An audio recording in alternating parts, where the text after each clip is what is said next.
చాలా బాధాకరమైన వార్తలు మనం చూస్తున్నాం. మన ఇండియన్ డెమోక్రసీలో ఒక పెద్ద ఆట నడుస్తుంది. బిఎల్ఓలు చనిపోతున్నారు, ఆత్మహత్య చేసుకుంటున్నారు, ఒత్తిడి వల్ల చనిపోతున్నారు.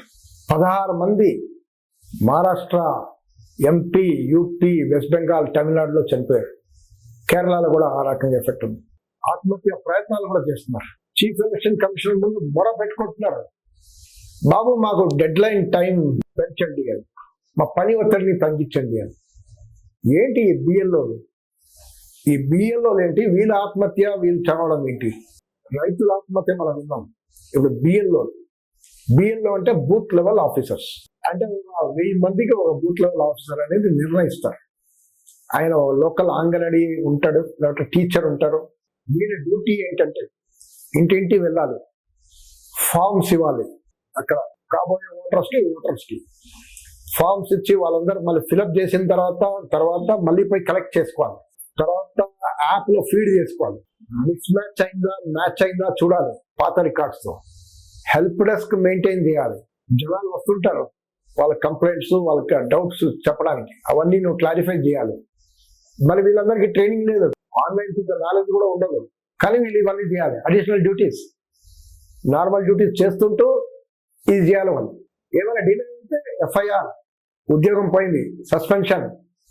అసలు వీళ్ళు చాలని జీతాల్లో పనిచేస్తుంటే, 5-6 వేలు జీతాల్లో పనిచేస్తుంటే, 8,000 జీతాల్లో పనిచేస్తుంటే, వీళ్ళు ఇలాంటిది ఓటర్ స్పెషల్ ఇంటెన్సివ్ రివిజన్ ఆ పేరు మీద వీళ్ళకి పని ఇస్తుంటే, ఒత్తిడితో వీళ్ళు బాధపడుతుంటే, అవస్థలు పడి ఇంతమంది చస్తుంటే, ఇది ఎప్పుడైనా ఇండియాలో జరిగిందా ఇలాంటిది?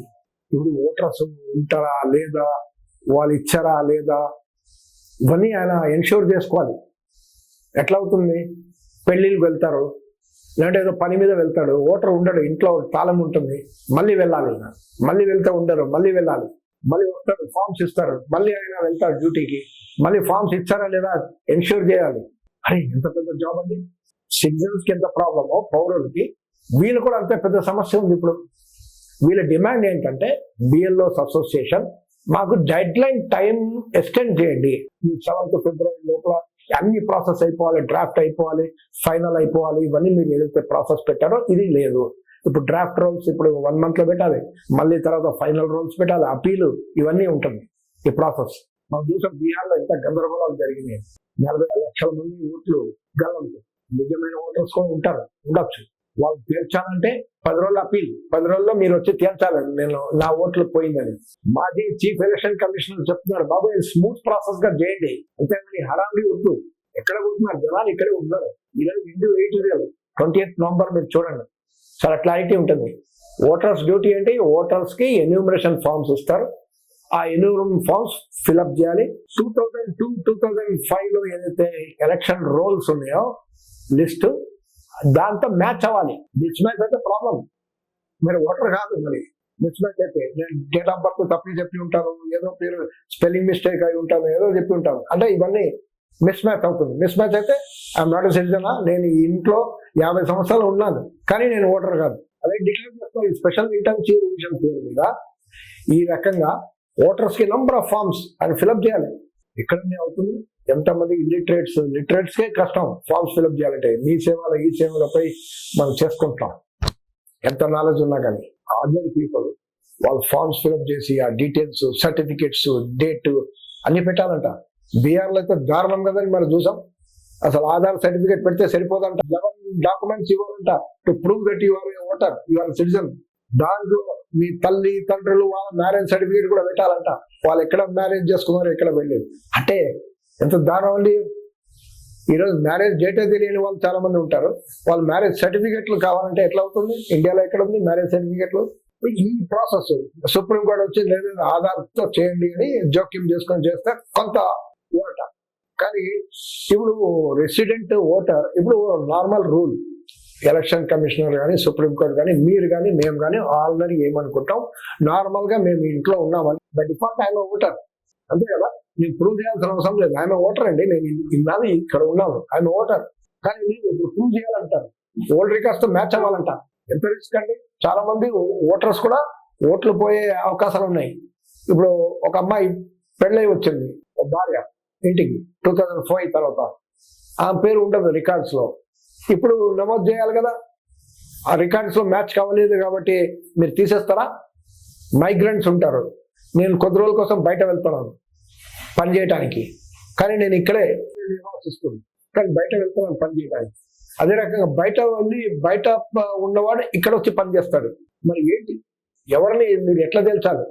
నేను బయట వెళ్తున్నాను పని చేయడానికి, నేను ఇక్కడ వచ్చి ప్రూవ్ చేయాలి ఓటర్ అని, ఈ ఫామ్స్ అన్ని ఫిలప్ చేయాలి. నేను వెళ్ళేదే ఓ 10,000 జీతాలు, 7,000 జీతాలు, 8,000 జీతాల కోసం బయట వెళ్తున్నాను.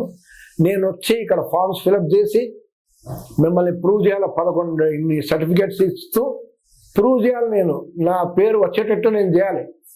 అంటే నాకు టీఏ ఇవ్వరు, డిఏ ఇవ్వరు, నాకు జీతాలు అక్కడ ఇవ్వరు, 4 రోజులు అక్కడ లేకపోతే నా ఉద్యోగం కూడా వెళ్ళిపోతుంది. హైర్ అండ్ ఫైర్, నువ్వు 4 రోజులు డుమ్మా కొట్టే తీసేస్తావంటారు యజమాని. అంటే నా జాబ్ ని కూడా రిస్క్ తీసుకుని వచ్చి నేను ఇక్కడ వచ్చి ఇలాంటి పని చేయాలి. That I'm Indian citizen prove చేయడానికి. అసలు సుప్రీంకోర్టు బాధ్యత.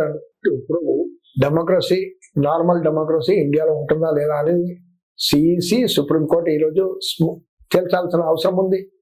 ప్రజల మైండ్ లో డౌట్లు ఉన్నాయి, ఇవన్నీ క్లియర్ చేయాల్సిన అవసరం ఉంది. రాజకీయ పార్టీలు ఏదైతే రేజ్ చేస్తున్నారో క్వశ్చన్స్, దాన్ని డీల్ చేయండి, మేధావులతో కూర్చోండి, అందరితో కలిసి కూర్చొని ఓ స్మూత్ ప్రాసెస్ చేయండి. గవర్నమెంట్ ఏం చెప్తుందంటే ఫారినర్స్ చాలా మంది ఉన్నారంట మన ఇండియాలో, వాళ్ళు తొలగించాలని స్పెషల్ ఇంటెన్సివ్ రివిజన్ పెడుతున్నామని అన్నారు.